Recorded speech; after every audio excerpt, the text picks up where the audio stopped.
Hey, so I just saw Knock at the Cabin, new film by M. Night Shyamalan, and carried, it's strange to say, I did not expect this, carried by the performance of Dave Bautista.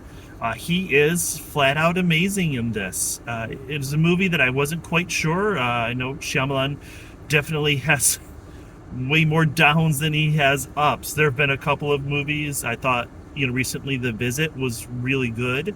I'm still a big fan of Signs. I know that it's maybe not cool to say that anymore, but I think that there's something to be said for that movie. No matter what, he makes films that look good. They're well put together. They're well paced. Um, he gets caught up in the let's make a big twist. I think it helps that this is based on a book, so the story is kind of already written. And I did watch the whole thing thinking, okay, now this is where the twist is coming. Now this is where the twist is coming. And spoiler, there's not really a twist. I mean, maybe I don't know that it's actually a twist because they're pretty upfront about everything. I thought maybe this would be a little bit like Cabin in the Woods, which is a movie by Joss Whedon from, gosh, oh my gosh, how many years ago? Years ago. One of my all-time favorite movies. I love that movie. That movie is a horror movie. This movie is more in the suspense, thriller, not thriller, suspense, definitely. Um, it's well acted.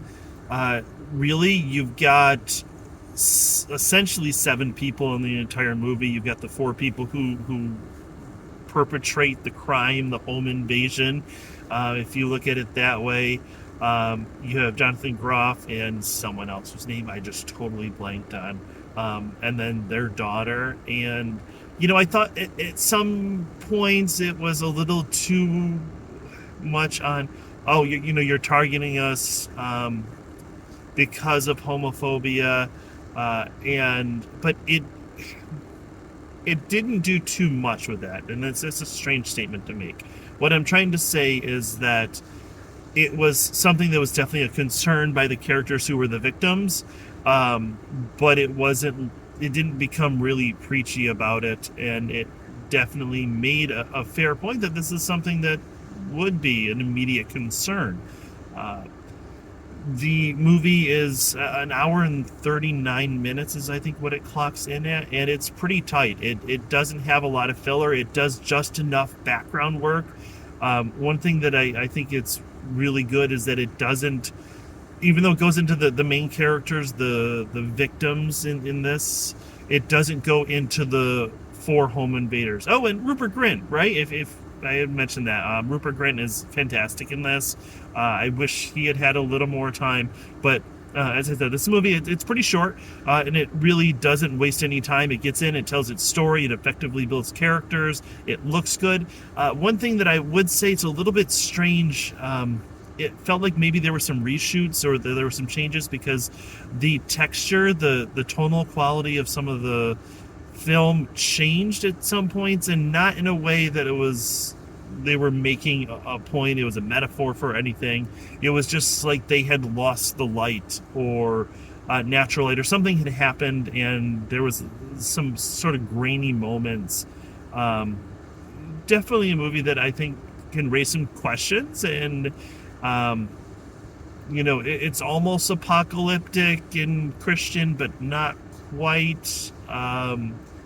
I think it's a really solid film. I don't know what else to say. It's so much better than I expected. I remember going in to see The Village thinking this movie is going to be amazing, and about halfway through just hating it, and by the end of that movie was just really burnt out. Never got there with this. It kind of makes me want to go and watch a couple of the Shyamalan that I have missed, but I think maybe that's for the best. Let's leave this. So if you have seen it, I hope that you enjoyed it, and let me know what you think. What would your decision be? Like, how would you respond to this situation? So anyway, thank you. I appreciate everyone, and I will see you at the next movie.